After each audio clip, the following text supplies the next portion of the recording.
We take a look at the lives of immigrant women on H-4 visas. These women want to work, but their immigration status bans them from paid employment. They come to the U.S. with highly educated husbands here on work visas. While many of these women had lucrative careers back home, here in the States, they become financially dependent on their husbands. One H-4 veteran has made a documentary about these often invisible women and explains why it feels as though their lives are suspended.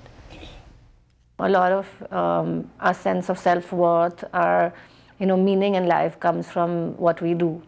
And we have so many associations around that we don't even realize until we don't have it anymore. So I think a lot of just who the person I was, I felt like I just left that person. Not even I left, but like that person was just cut off from me the moment I landed in this country. That person Meghna Damani used to be was a model with an MBA and a career in advertising. But all of that ended when she moved to the U.S. with her husband. While he was granted an H-1B work visa, she received an H-4 dependent visa, barring her from working.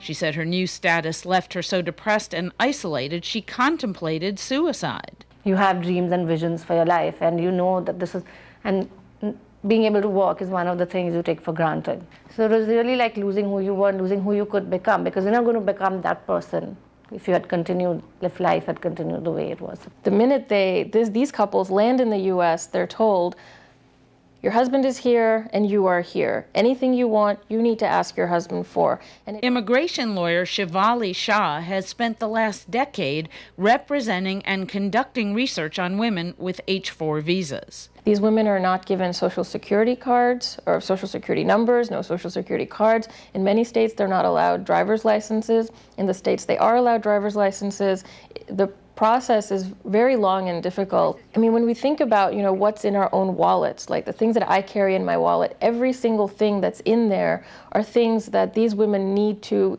either get through their husbands or they're not allowed to have. It's like being perpetually without your wallet while you're in the U.S. Women in abusive relationships can become more vulnerable with H-4 visas. In the situations that are abusive, it is devastating for the women because they don't have their own money to do anything. I mean, forget leaving and getting their own apartment. The clients that I work with, they don't have money to make phone calls to attorneys, to their families back home. Yes, I think the whole setup itself is abusive, whether it's intended or not, because the whole setup is that, you're just dependent on this one person for everything. About 3/4 of H-4 visa holders are women, but very few speak openly about the obstacles they face. Damani hopes her documentary, Heart Suspended, will bring more of an understanding of what these women go through. A lot of women who've seen the trailer online and whose husbands have had a chance to see it, the husbands for the first time they're understanding what they're going through.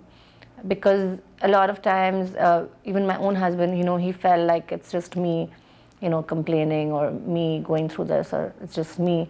But when he saw me, interviewing other women, for the first time he could understand that, because they were saying everything that I was saying. At first blush, what it seems like is that these women are just bored housewives, and wow, how hard is your life? You're having to sit at home and cook and watch TV. Wow, we should all be so lucky that we're forced not to work. It's extremely insulting and condescending to tell somebody that wants to work, that wants to be a full-fledged member of society, that they can't because of their immigration status. And what does this say about America, that we're inviting families to live here and we're telling them that the husband can work and live here as a full-fledged human being, but if you're going to bring your wife here, she needs to stay at home. Shah continues to lobby on behalf of H-4 women, but says it's up to the U.S. government to fix it. We should have at least what other developed nations offer the spouses of their high-skilled workers, which is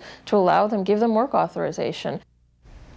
Your thoughts, Karen Zarnicki? You worked at the Labor Department. Is this a call for change in work visas? No, it's not. While I empathize with the situation these women are in, this is a family decision before they come here. They know what their status is going to be.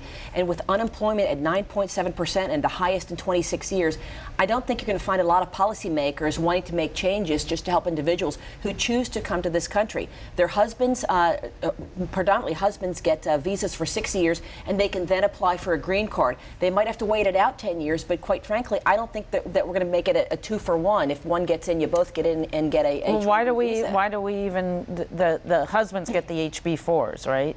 So why do if the husband is getting the IT work going to Silicon Valley or someplace Right. else, immediate family members, spouse and children under 21 get the H4 visa and they're allowed to come here. why don't we change it so that that's not you get a visa for one and that's it? You get a visa for Could one. I say why not?